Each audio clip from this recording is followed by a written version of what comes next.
Bonsoir et bienvenue dans le 7-8 Sport, l'émission consacrée, comme vous le savez, à l'actualité sportive dans le département. Tout de suite, le sommaire de votre émission. Baseball, la sportive américaine Megan Willis, star du softball, a participé la semaine dernière à un atelier à Montigny-le-Bretonneux avec des jeunes.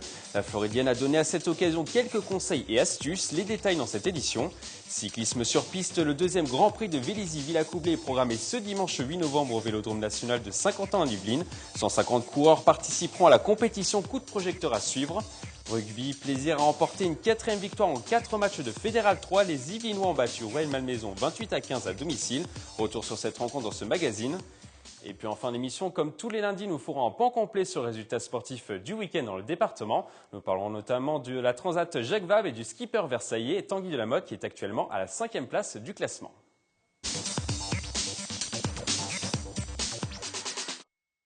C'était l'événement à Montigny-le-Bretonneux. La sportive américaine Megan Willis, star du softball, le baseball pour les féminines, a participé la semaine dernière à un atelier à Montigny-le-Bretonneux. La Floridienne a donné à cette occasion quelques conseils et astuces. Le montage est signé Romain Ruspini.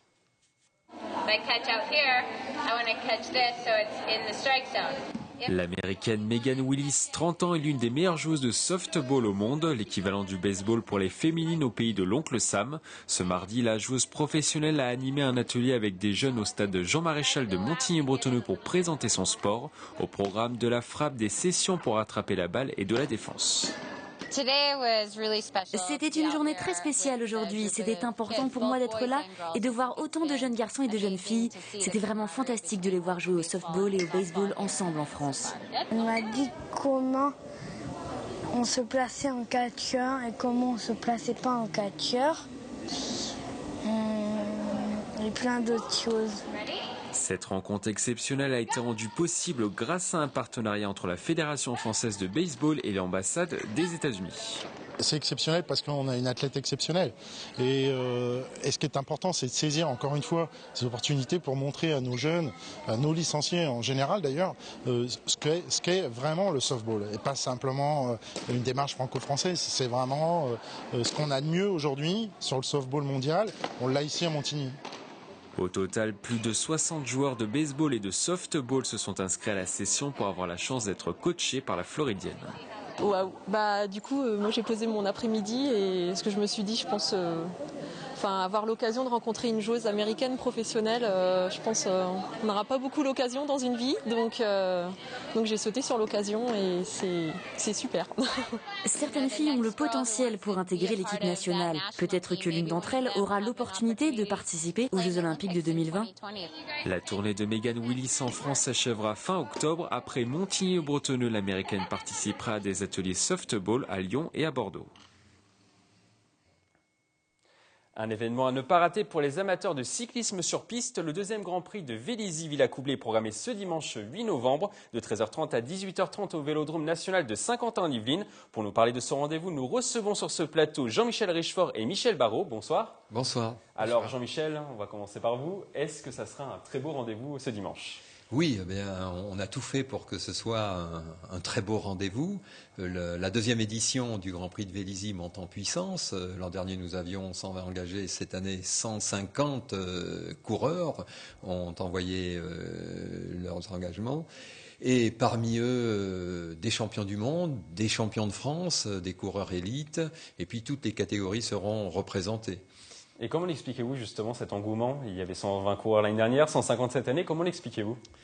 Eh bien, d'une part, il y a la magie de ce vélodrome. Le vélodrome national fait rêver toutes les catégories, des dames, des cadets. Nous aurons plus de 50 cadets, les seniors également, et même les champions. Les champions aiment se retrouver à Saint-Quentin-en-Yvelines parce que cette piste, elle est magique.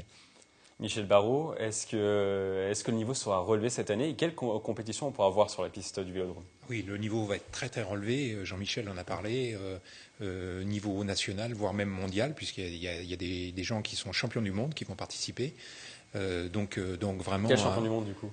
Morgan Kniewski, qui est champion du monde avec Brian Cocard, champion du monde de l'américaine. On a aussi des membres de l'équipe de France qui vont participer. Donc vraiment un très très beau plateau. Et vous le disiez, c'est au Vélodrome national de Saint-Quentin-en-Yvelines. Le lieu idéal, selon vous ? Oui, c'est un lieu idéal, c'est une infrastructure ultramoderne. Les experts disent que c'est un des plus beaux vélodromes au monde. Et c'est vrai que courir là, c'est quelque chose d'exceptionnel.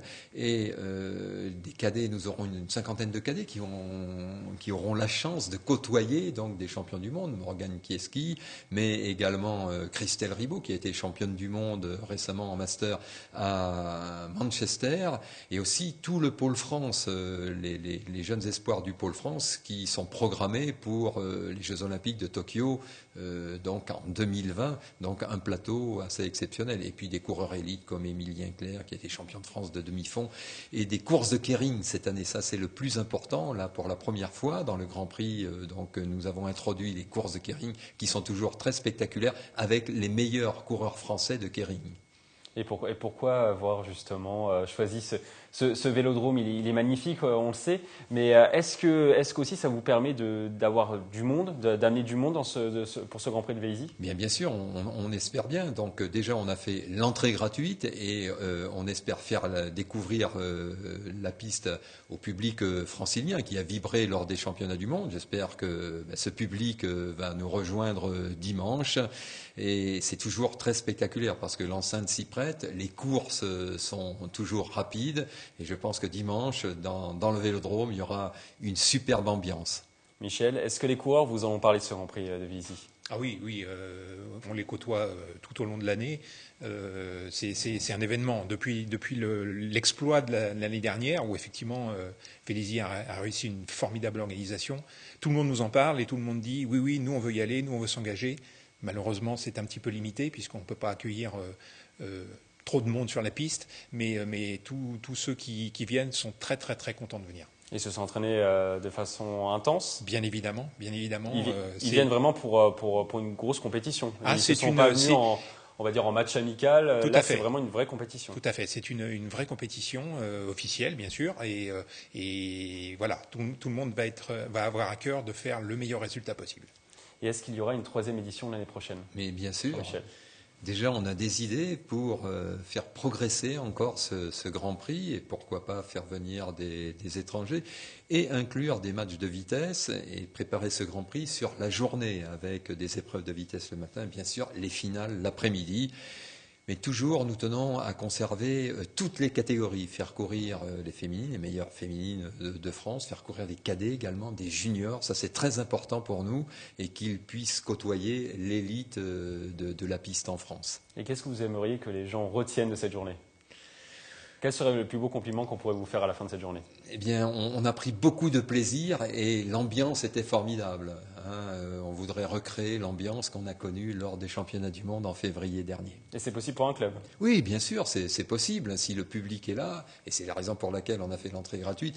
Et on espère qu'il y aura beaucoup de jeunes, beaucoup de familles venir ce dimanche après-midi.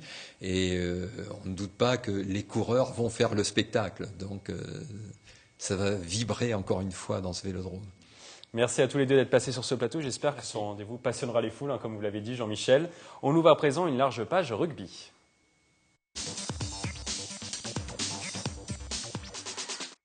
Le rugby club de plaisir n'en finit plus de gagner. Les Yvelinois poursuivent leur sans faute dans le championnat de Fédéral 3. Ils ont largement dominé ce week-end Rueil-Malmaison. Le score 28-15. Conséquence, le plaisir est premier du classement. William L pour les images. 4e match et 4e victoire pour plaisir en Fédéral 3. Ce dimanche, les rugbyman yvelinois n'ont une nouvelle fois pas fait de détail à domicile face à Rueil-Malmaison. Le score est sans appel, 28-15. C'est vrai que 4 matchs, 4 victoires, on ne va pas non plus faire la fine bouche, c'est vrai. Mais voilà, on est toujours un petit peu, en tant qu'entraîneur, on n'est jamais satisfait complètement. Maintenant, il y a quand même la victoire, il ne faut pas non plus l'oublier. 28-15, il repartait d'ici avec 0 points. Donc je suis quand même satisfait du résultat. Il ne faut pas non plus être trop pessimiste. Avec cette victoire, Plaisir caracole en tête du championnat avec 17 points et 119 points marqués depuis le début de la saison. Descendu en Fédéral 3 après un passage éclair à l'échelon supérieur, Plaisir veut remonter dès cette année. On va se donner les moyens toute la saison jusqu'au bout, quoi. Parce que on voit avec le score d'aujourd'hui où il n'y aura aucun match qui sera gagné jusqu'à la fin de saison. Il n'y aura pas un match facile, il n'y aura pas une équipe qui lâchera. On sait qu'en Fédéral 3, c'est besogneux, ça s'y file sur tous les impacts. Et du coup, voilà, le score reflète la partie, quoi. Et la saison, ça sera comme ça jusqu'au bout. Donc il faudra qu'on accroche jusqu'au bout. Le club s'était quand même avait bien figuré l'année dernière en Fédéral 2. Ils avaient perdu juste sur la dernière rencontre. Donc bien sûr que les joueurs en ont envie et l'objectif clair, c'est quand même de remonter immédiatement en Fédéral 2. Mais il faudra produire autre chose que ce qu'on a fait aujourd'hui. Prochain match pour les Yvinois dimanche 8 novembre à l'extérieur contre Marc-en-Barœul, le dauphin de plaisir au classement. Après plaisir, on reste en Fédéral 3. Coup de projecteur à présent sur la poule 3. L'équipe de Chevreuse n'y arrive pas. Les Chevrotins se sont inclinés à domicile contre Pontocobo 21-8. Pour nous parler de cette mauvaise spirale, nous recevons sur ce plateau le coach Brice Trintron et l'entraîneur des Trois Quarts Stéphane Doucher. Bonsoir. Bonsoir.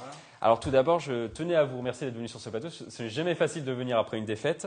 Pour les téléspectateurs qui nous regardent et qui ne suivent pas forcément avec attention les résultats de Fédéral 3, il faut remettre un petit peu dans le contexte ces mauvais résultats. Plaisir descend de Fédéral 2, le reportage qu'on a vu juste avant. Et par contre, vous êtes promu cette année en Fédéral 3. C'est ça.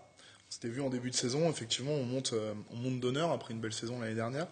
Et puis, il faut composer avec le groupe qui est resté stable, avec le début de saison qui fait que nous, en fait, en tant qu'équipe qui montons en Fédéral 3, on tombe contre les équipes qui descendent de Fédéral 2 ou qui ont été dans les premiers de poule l'année dernière en Fédéral 3. Donc les matchs du début de saison sont souvent plus compliqués. On espère que là, le vent va tourner rapidement. Et est-ce qu'il y a un monde entre la division honneur et la Fédéral 3 ? Vous le sentez ? Il y a un monde, un petit monde. En tout cas, on travaille pour combler les manques. L'importance du physique là et du potentiel physique et énergétique est vraiment, c'est plus prégnant quand même en Fédéral 3. Mais c'est un peu compliqué ce début de saison. Ouais. C'est un peu compliqué. Stéphane, comment expliquez-vous cette mauvaise passe depuis le début de la saison pour vous de votre côté ? C'est pareil, c'est on va dire les premiers matchs qui sont difficiles et c'est une mauvaise spirale logique, on va dire, après tout, ou est-ce que vous sentez quand même qu'il y a quelques petits détails qui ont fait la différence sur ces premiers matchs ? Alors il y a justement, pour en parler des détails, en effet, on a quelques petits trous dans notre effectif qui fait que on n'arrive pas à passer le cap au moment où il faut gagner, au moment où il faut marquer, il faut scorer. On ne le fait pas et dimanche dernier, encore une fois, on prend un essai à la dernière action, on prend un essai, ce qui alourdit largement le score. C'était un petit peu la même chose pour le match d'avant. Donc à chaque fois, il nous manque quelques leaders à ce niveau-là. Mais par contre, non, on sent tout à fait qu'on est au niveau, on sent tout à fait qu'on développe un jeu qui est très agréable, les joueurs prennent beaucoup de plaisir, les supporters aussi. Tous ceux qui nous jouent trouvent qu'on a vraiment une équipe qui a un énorme potentiel et on le développe, on n'a pas un jeu restrictif. Les résultats de la Coupe du Monde ont montré que ça allait payer d'avoir un jeu tourné vers l'offensif. Donc on est offensif et on espère qu'au fur et à mesure ça va payer, que les joueurs vont continuer à progresser, à prendre confiance et je ne veux pas dire aux autres de faire attention, mais on n'est pas mort et on arrive. Et est-ce qu'il y a un secteur, Brice, qui vous fait peut-être défaut en ce début de saison ? Je ne sais pas, un poste clé qui fait basculer une rencontre ? Alors hier, il y en a eu beaucoup. On n'a pas été bon du tout sur les lancements de jeu, les touches notamment. Au niveau du score, vous n'avez pas été non plus ridicule. Non, pas du tout. Comme le disait Stéphane, on a pris un essai tout en fin de match, donc c'était assez serré. On a fait en fait le plus gros secteur où on a été pénalisé beaucoup. On a fait beaucoup de fautes. On n'a pas été discipliné. On a perdu beaucoup de ballons en touche et on n'a pas mis les points au pied. Donc tous les ingrédients pour perdre un match finalement. Et est-ce que vos joueurs doivent faire peut-être un petit peu plus, s'investir peut-être un petit peu plus à l'entraînement, ou est-ce que c'est tout simplement logique On avait l'impression que depuis 3 semaines, on avait plutôt bien travaillé à l'entraînement. Malgré tout, la seule réalité, c'est celle du terrain, et force est de constater qu'on n'a pas été bon hier. Voilà. Les joueurs ont leur part de responsabilité, nous aussi certainement, à tous de se remettre en cause et travailler. Stéphane, quelles seront les recettes pour renverser la vapeur ?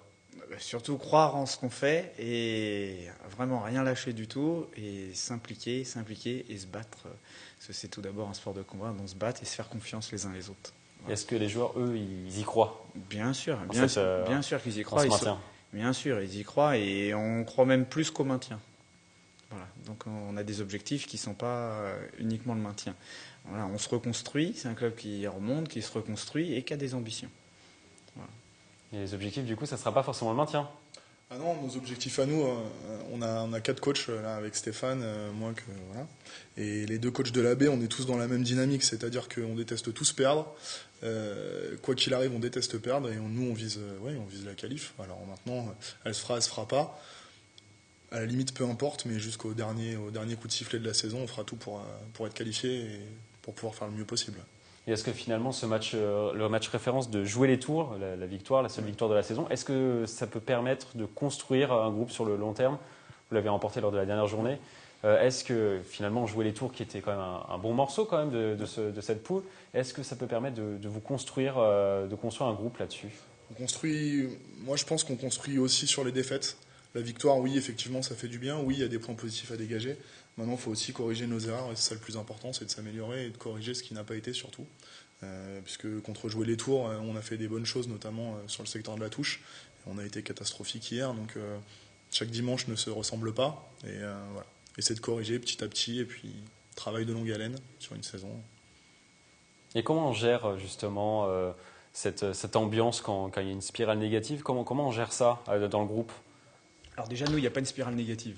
C'est-à-dire que les résultats étaient plus ou moins prévisibles, puisque au départ, vu qu'on savait qu'on allait jouer les équipes les plus huppées de la poule. Maintenant, ce qu'on leur a dit, voilà, nous, notre championnat, il commence réellement maintenant. Donc il n'y a pas une spirale négative, on est de plus en plus nombreux à l'entraînement, les joueurs prennent du plaisir, nous on prend du plaisir aussi à y venir. Il n'y a pas du tout de spirale négative chez nous. Malgré la défaite, l'ambiance est encore bonne, il n'y a pas de souci du tout. Vous confirmez, Brice? Ah oui, tout à fait, ouais. C'est sûr. C'est sûr. Et puis. Il faut garder le moral, c'est ça? Oui, et puis. C'est ça votre discours avant le début du match? Oui, et puis même si on n'aime pas perdre, de toute façon, on fait toujours tout pour gagner. Après, garder le moral, de toute façon, on l'a quoi qu'il arrive. Et je pense que quand on fait du rugby, chaque match s'appréhende de la même manière. Il faut aller à la guerre, et puis il faut faire la guerre. Et tant qu'on n'est pas mort, on continue. Et du coup, vous n'êtes pas inquiet? Inquiet, on est entraîneur, on l'est toujours, on risque l'ulcère à chaque moment, mais non, on n'est pas inquiet. En tout cas, autant Stéphane que moi, on est positif et on sait que le travail va payer.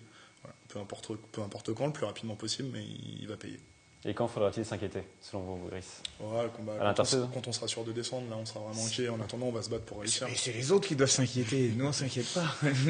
C'est aux autres de s'inquiéter. Voilà. Prochain match, la victoire, du coup?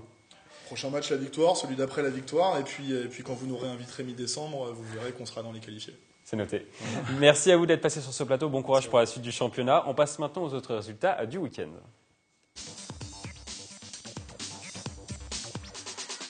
On commence cette page résultats par du rugby. Dans la catégorie des Bélasquins, les moins de 21 ans, Versailles jouait ce week-end leur premier match de la saison en championnat. La rencontre ne s'est pas très bien déroulée pour les rugbyman yvelinois. Versailles n'a pas fait le pas contre l'entente Plessis, ACBB, Meudon et Sèvres. Score final 49-5, un résultat logique. Les locaux découvrent cette année la catégorie. Versailles est d'ailleurs la seule équipe du département à avoir créé sa section de moins de 21 ans. On écoute l'entraîneur des Bélasquins, Guillaume Nerneuf.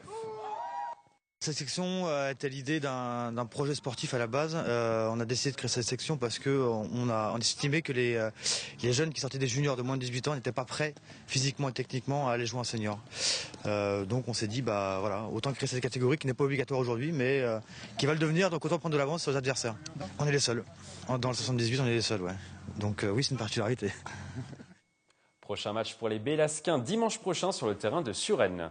On passe au cyclisme. Vous les avez peut-être aperçus si vous êtes passé du côté de l'île de loisirs de Saint-Quentin en Yvelines la semaine dernière. Pour la deuxième année consécutive, les riders de l'équipe de France de cyclocross se sont entraînés sur le site dans le cadre de leur préparation pour les championnats d'Europe. Une compétition qui sera organisée le samedi 7 novembre à Wiesbergen aux Pays-Bas. On écoute François Trarieux, le responsable de l'équipe de France de cyclocross sur les championnats d'Europe.